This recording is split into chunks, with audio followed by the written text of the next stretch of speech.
Olá, está começando o Jornal da Câmara. Neste sábado, dia 8, duas unidades básicas de saúde estarão abertas, a UBS Primavera e a UBS Uirapuru. Na UBS Primavera, 4 médicos vão atender os 136 pacientes que já agendaram consulta.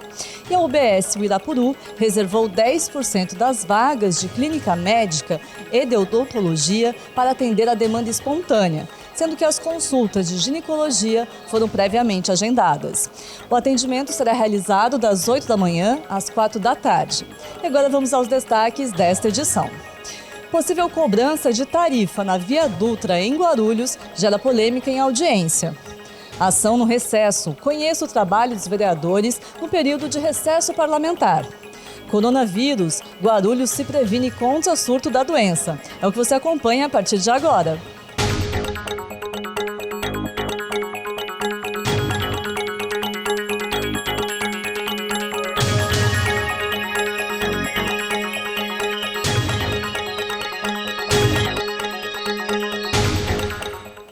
A ANTT, Agência Nacional de Transportes Terrestres, promoveu uma audiência pública na Ciesp Guarulhos, dia 6 de fevereiro, para discutir o projeto da nova concessão da Via Dutra, que se inicia em fevereiro de 2021.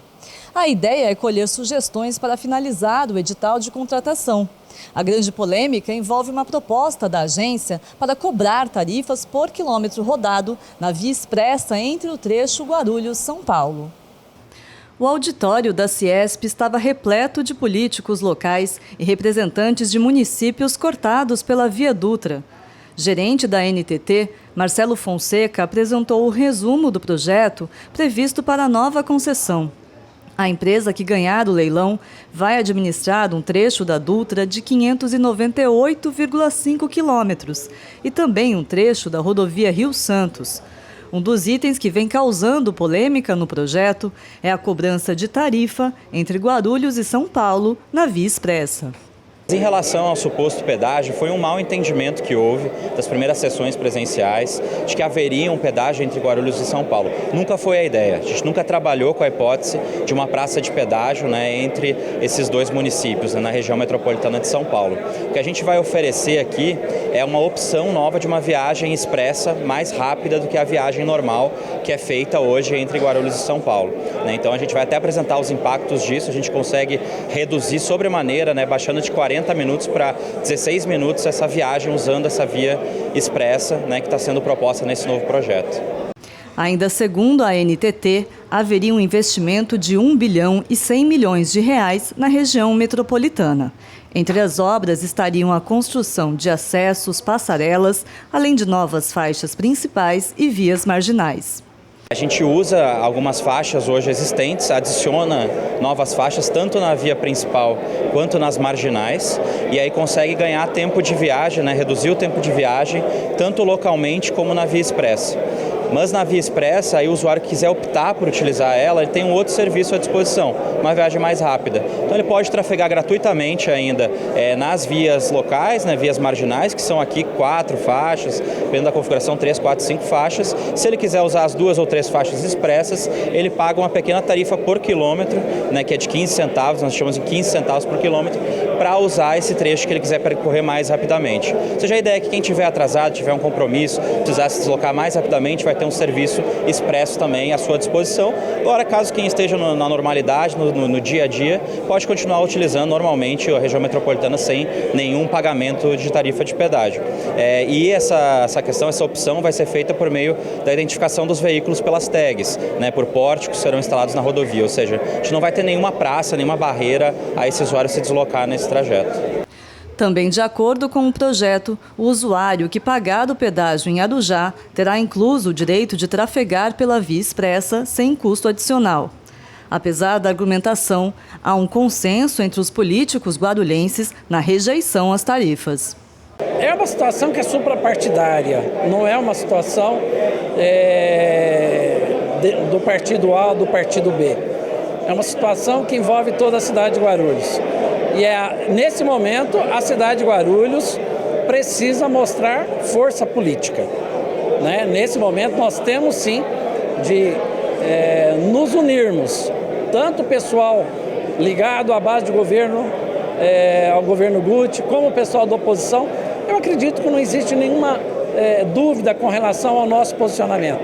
Nós temos que entrar de cabeça nesta discussão e tentar, ao máximo, evitar essa proposta que, na minha visão, é totalmente inviável para a cidade de Guarulhos. Líder da oposição, Edmilson Souza, do PT, ressaltou o posicionamento contrário do partido. Nós já temos uma cidade que já sofreu muito pela segregação. Nós fomos segregados com a rodovia Presidente Dutra, onde uma parte da cidade ficou de um lado, a outra parte do outro. Já fomos segregados com o aeroporto, que está no meio da cidade. O pedágio é mais uma segregação, por isso nós temos uma posição contrária. Hoje Guarulhos faz da Via Dutra a sua principal avenida para poder se deslocar. Com o pedágio vai se transformar, as principais vias vão para dentro da cidade, liberando a Dutra porque as pessoas não vão querer pagar. Deputado federal Alencar Santana, do PT, também acompanhou audiências públicas sobre o tema em São Paulo e São José dos Campos. Ele afirma que há maioria contrária às novas tarifas. Se eles ouvirem as audiências, as intervenções, as opiniões nas audiências, eles vão ter que retirar o pedágio. Porque eu não vi até agora ninguém defender o pedágio. Então, se eles estão apresentando uma proposta deles e a fala é contrária, significa que eles deveriam desconsiderar essa proposta, arquivá-la. Então vamos ver o quanto democrático é esse governo para acatar as sugestões das audiências que as pessoas estão se manifestando contra esse pedágio. Para o presidente da Câmara de Guarulhos, professor Jesus, o atual momento econômico não é adequado para discutir tarifações. Haja vista que o país passa um momento muito difícil e ainda mais nós guarulhenses que estamos aqui, que vai ser bem no nosso setor, ou seja, nossa área, acredito que nós precisamos de ajuda, não doar mais impostos, porque na realidade o país passa um momento difícil e o município também. Então eu sou, na realidade, o contrário, lógico, desde que haja também uma conversa, um diálogo, acho que as coisas foram impostas. E na realidade não tem que ser colocado dessa maneira. Ainda de acordo com a NTT, todo o projeto prevê um investimento de 32 bilhões de reais. Os municípios cortados pela rodovia também receberiam um retorno de 3 bilhões de reais em imposto sobre serviços. Há ainda uma promessa de diminuir as tarifas nas praças de pedágio em 20%. O total arrecadado com as tarifações seria em torno de 1 bilhão de reais por ano, mesma média atual. A análise das sugestões apresentadas nas audiências públicas será divulgada em abril. Já a publicação do edital de concessão está prevista para agosto. O novo contrato passa a valer em fevereiro de 2021. A Comissão de Desenvolvimento Urbano da Câmara analisou um projeto de lei que torna obrigatória a presença de ambulatório médico e ambulância de plantão em shoppings com mais de 70 lojas. Veja os detalhes no Giro das Comissões.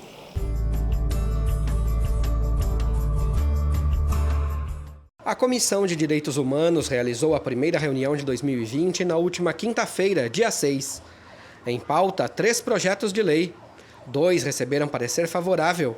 Quem detalha os projetos que foram aprovados pela comissão é o presidente Edmilson Souza, do PT. É a primeira reunião do ano da nossa comissão, analisamos 2 projetos importantes, um projeto que trata, de minha autoria, que trata da questão de que as casas que são interditadas pela Defesa Civil ou demolidas em razão do risco, se essas famílias tenham prioridade no atendimento das moradias populares construídas na cidade pelos programas, seja do governo federal, seja do governo municipal, governo estadual. Um outro projeto do vereador Tiago, surfista, que trata sobre, entre outras coisas, para que tenha uma pesagem dos que são cadeirantes, que em acesso ao Sistema Único de Saúde na nossa cidade, muitas vezes você precisa ter a medida, o peso desses cadeirantes e você não tem uma balança adequada para pesar, se faz por estimativa. Então, nós também devemos parecer favorável e também recebemos um ofício do Instituto dos Advogados do Brasil, IAB, para que eles estivessem numa reunião conosco para falar sobre zoneamento da cidade e plano diretor. Vamos recebê-los na semana que vem para essa reunião. O projeto sobre concessão de bolsas de estudo e crédito educativo ainda não recebeu parecer. O autor da proposta, Wesley Casaforte, do PSB, vai receber um memorando para alterar alguns itens antes de uma análise pela comissão. A Comissão de Desenvolvimento Urbano e Econômico analisou 3 itens na primeira reunião do ano, realizada na última quinta-feira. Somente um deles recebeu parecer. A comissão aprovou o projeto de Eduardo Barreto, do PCdoB, sobre iluminação nos pontos de ônibus. Os outros 2 não receberam parecer. O presidente da comissão, Dr. Laércio Sandes, do Democratas, falou sobre a proposta da vereadora Janete Rocha Pietá, do PT. Ela quer que os shoppings com mais de 70 lojas tenham, obrigatoriamente, um ambulatório médico e uma ambulância de plantão. E ainda no ano passado, no último semestre, a gente analisou o projeto e como tem uma lei estadual que regula a obrigatoriedade de centro médico nos grandes estabelecimentos comerciais chamados shopping centers, a gente entendeu por bem que essa lei estadual, me parece que ela atende os anseios da proposta da vereadora. Diante disso, nós encaminhamos ofício ao governo municipal para que nos informe qual a fiscalização que efetivamente vem sendo feita sobre o tema. A resposta chegou agora no mês de fevereiro, no entanto, ela não está satisfatória, ela não cumpre realmente o que foi questionado, a resposta foi evasiva, ela não disse que a fiscalização não depende da vigilância sanitária. Enfim, nós não estamos ainda satisfeitos com essa resposta e agora nós estamos oficiando os grandes estabelecimentos, os shoppings principalmente da cidade, para que nos informem qual o tratamento que eles têm dado à questão desta lei. Me parece que a partir desta resposta, se a gente verificar que não está sendo cumprido a lei estadual, nós poderemos tanto dar o parecer favorável ao projeto, que passa a ser pertinente, como também poderemos provocar o Ministério Público para que, eventualmente, tome providência, porque uma lei que existe, uma lei estadual, e ela não está sendo fiscalizada e não está sendo cumprida, me parece que os poderes constituídos precisam ser provocados para isso e o Ministério Público, muito provavelmente, terá que agir numa situação dessa natureza. É por essa razão que nós estamos aprofundando um pouco mais nessa matéria para dar o parecer com mais propriedade.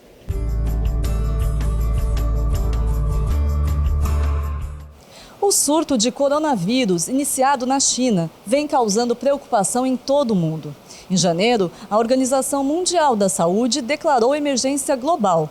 No Brasil, não há casos confirmados da doença. Até esta sexta-feira, havia 9 casos suspeitos em todo o território nacional, sendo 3 no estado de São Paulo. Por abrigar o principal aeroporto do país, Guarulhos está em alerta. A Secretaria de Saúde do Estado de São Paulo segue um plano de contingência em parceria com os municípios, seguindo recomendações do Ministério da Saúde. Mas a orientação é clara: quem não esteve na China nos últimos 14 dias não precisa se preocupar. Atualmente, não há casos confirmados no Brasil. Aqui no Brasil, o Ministério da Saúde, em conjunto com seus estados e municípios, então estamos falando a mesma linguagem que está sendo falada pela Organização Mundial da Saúde, ou seja, não há necessidade de pânico. E qual é a definição de caso de suspeito? Então é para qualquer pessoa de qualquer idade que apresente febre e acompanhado de um sintoma respiratório, com uma tosse, uma coriza nasal, mas que tenha passado pela China, que tenha vindo da China nos últimos 14 dias. Aí as pessoas nos perguntam, mas por que tem que ter vindo da China? Porque a China, neste momento, foi o local, o foco inicial da ocorrência desses casos, não é? Segundo, é o que chamamos, é o local onde está tendo transmissão direta, certo? De pessoa para pessoa, através da via respiratória. Apesar da preocupação mundial, o coronavírus tem taxas de transmissão e letalidade menores do que outros vírus conhecidos. A transmissão é através de gotícula, né, através da via respiratória. Nós já nos defrontamos com doenças cuja taxa de transmissão é muito maior. Então, a literatura científica aponta que uma pessoa infectada por sarampo poderá transmitir para outras 18 pessoas. Em relação ao coronavírus, claro que são dados preliminares, a taxa de transmissão de uma pessoa infectada por esse novo coronavírus é em torno de uma pessoa infectada transmitir para outras 4 pessoas. Então, o risco de número de pessoas infectadas reduz. Maior aeroporto da América do Sul, o Aeroporto Internacional de Guarulhos é a principal porta de entrada do país. Cerca de 70% dos voos que chegam de países asiáticos pousam na cidade. O local opera atualmente seguindo recomendações da Anvisa, Agência Nacional de Vigilância Sanitária. Então, o aeroporto já tem uma orientação, não é do Estado, é uma orientação já vinda da Anvisa, que é a mesma recomendação para todos os aeroportos aqui do país. Então, uma pessoa que venha de um voo, não necessariamente da China, pois sabemos que não há apenas voos diretos, né? China para o Brasil, mas de outros locais, então a orientação é a mesma. Sabemos que já está tendo informação sonora dentro das aeronaves e a recomendação é para qualquer pessoa que neste momento tenha vindo da China, a mesma recomendação que a gente segue para o país. Então, para qualquer pessoa dentro das aeronaves, né, e que apresente febre, tosse ou outro sintoma respiratório e que estão vindo da China, são pessoas que estão sendo orientadas a procurar uma unidade, um serviço de saúde específico e, se tiver alguma situação que necessita de um maior cuidado, o hospital de referência é o Hospital Geral de Guarulhos, ali bem próximo do aeroporto. No dia 31 de janeiro, o prefeito Guti esteve no Aeroporto Internacional de Guarulhos, reunido com representantes da Anvisa e da Agroairport, concessionária que administra o aeroporto, para alinhar as estratégias adotadas na prevenção ao coronavírus. Recesso parlamentar não é sinônimo de descanso para os legisladores de Guarulhos. Na edição de hoje do quadro Ação no Recesso, você confere o trabalho dos vereadores Lamé, do MDB, e Sérgio Magnum, do Patriota, no período em que as sessões plenárias estavam suspensas.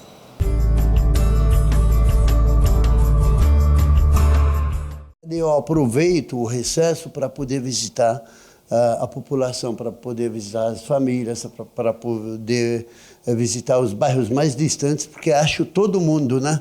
Então, nesse recesso, na verdade, eu era ainda secretário municipal dos direitos humanos. Nós fizemos entrega do ônibus de uma emenda do governo federal que conseguimos trazer.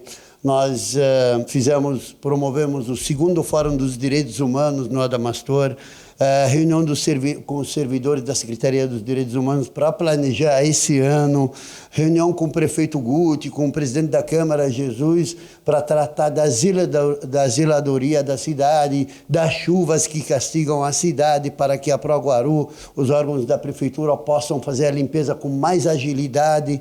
Enfim, é tanta coisa que nós fizemos a reinauguração, a volta às aulas da Academia na Praça, no programa da Prefeitura, da Subsecretaria de Políticas para Idoso.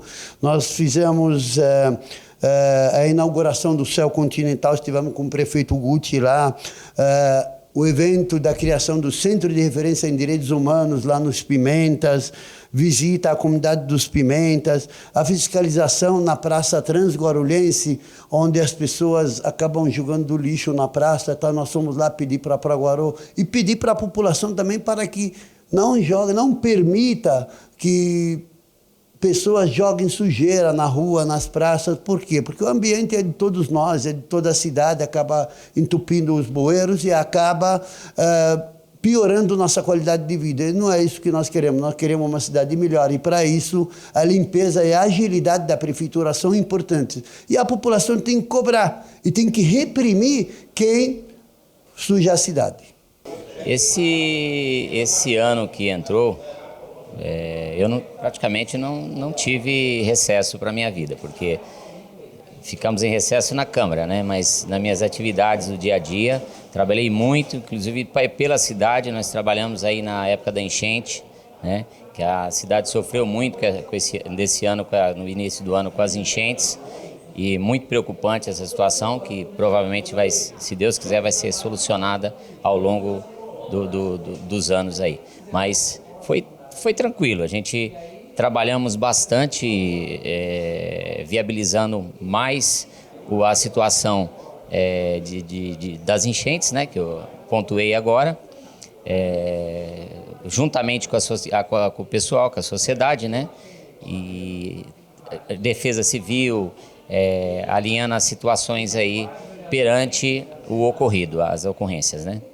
Para quem vai ficar em Guarulhos no fim de semana, há diversas opções de atividades de lazer e cultura para crianças e adultos. 2 blocos de carnaval vão animar as ruas da cidade no sábado e no domingo. Veja os detalhes na agenda cultural. A cultura maranhense será apresentada ao público do SESC na tarde do próximo sábado. A compositora e atriz Ana Maria Carvalho vai cantar e contar histórias de sua terra natal em 2 apresentações, às 5 e às 6h15 da tarde, na Praça de Convivência do Sesc. O espetáculo Que Frevo é Esse? Ocupa o espaço de brincar do Sesc no domingo à tarde. Elementos do carnaval são apresentados pela personagem Serpentina, uma garota que atravessa o Brasil em busca do dono de um pequeno guarda-chuva colorido. Os participantes são convidados a cantar e dançar músicas típicas do frevo, maracatu, escolas de samba e afoxé. Também no domingo, a Praça de Convivência do Sesc recebe o espetáculo Brinquedos e Inventos para Dançar, uma brincadeira de criar movimentos e palavras, ligar pontos e emaranhar fios, é conduzida pela Confraria da Dança. A classificação indicativa é livre, mas a apresentação é especialmente recomendada para crianças de 7 a 12 anos. O Sesc Guarulhos fica na rua Guilherme Lino dos Santos, número 1200, no Jardim Flor do Campo. A programação completa para este fim de semana está disponível na internet. Neste fim de semana, 2 blocos de carnaval animam as ruas de Guarulhos. No sábado, o bloco do Delega se reúne a partir das 11 da manhã na Praça 4º Centenário e às 3 da tarde sai em cortejo em direção à Rua Tapajós. Domingo, a partir do meio-dia, é a vez do bloco Pescar que Nada, que tem como lema a inclusão social. O ponto de encontro será na Rua dos Coqueiros, no Lago dos Patos. A relação entre os seres humanos e a paisagem é um dos focos da exposição Paisagens e Cores, trabalho da artista e escritora Mora Alves. Por meio da técnica da pintura em aquarela e tinta acrílica, a artista expressa sua percepção do mundo. A mostra fica em cartaz até o dia 9 de abril na Biblioteca Monteiro Lobato. Para conferir a programação completa das atividades deste fim de semana, acesse a Agenda Cultural da Prefeitura. Neste sábado, dia 8, a equipe do Vedacity Vôlei Guarulhos vai enfrentar o APAV Vôlei no ginásio da Ponte Grande, na 3ª rodada da Superliga B. A equipe guarulhense venceu as 2 primeiras rodadas e briga pela vaga na Superliga A. O jogo será às 6 da tarde e os ingressos custam R$10. E o Jornal da Câmara fica por aqui, mas você pode acompanhar as informações do Poder Legislativo de Guarulhos pelo nosso site e pelas redes sociais da Câmara. Nós agradecemos a sua audiência e voltamos na próxima segunda-feira com mais uma edição inédita para você. Até lá!